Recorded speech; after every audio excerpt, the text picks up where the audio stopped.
I went to jail when I was 16 years old, and I served 10 years from the age of 16 to the age of 26. I got locked up when I was 16. I got charged as an adult.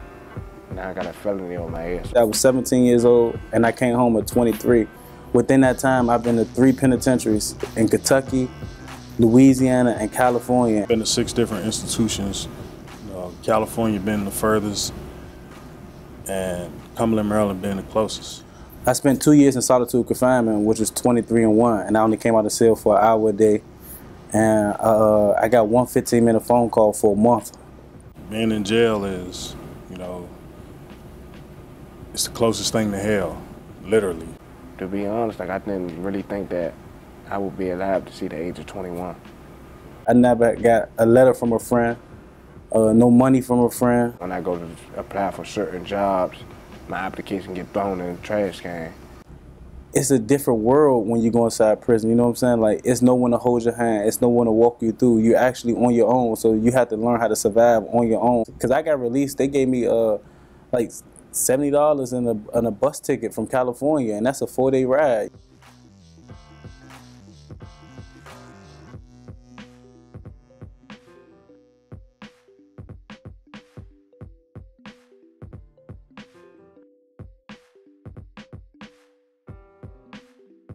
One wrong thing can change your life forever.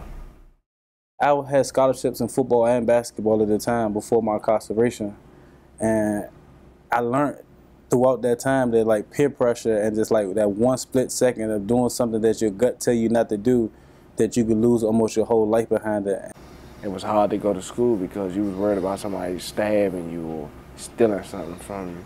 Like, you had to play a role that you didn't really want to play, a tough guy role. Like, okay, at the end of the day, I know I'm tough, but sometimes you just gotta put them things to the side and do what you gotta do. As soon as I get off the court, that's when reality hit me. And I'm back into the same environment. I'm back hanging around the same people.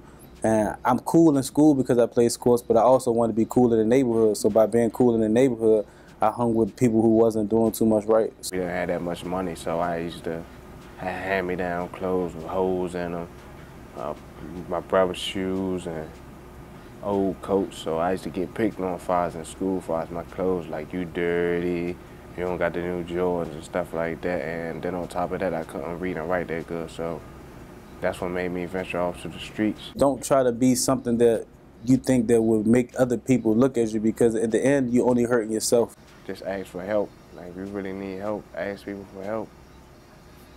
And I think that's what I should have done when I was younger, ask people for help, but I just acted out so I can get out of there so I wouldn't have to deal with it.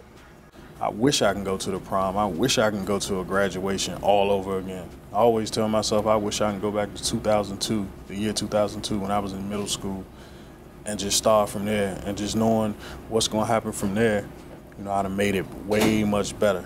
Do not cross that bridge, because I'm telling you, it's a rough ride. It's a rough ride. When you wake up, who do you see in the morning? When you come from school, you see the same people standing on the corner.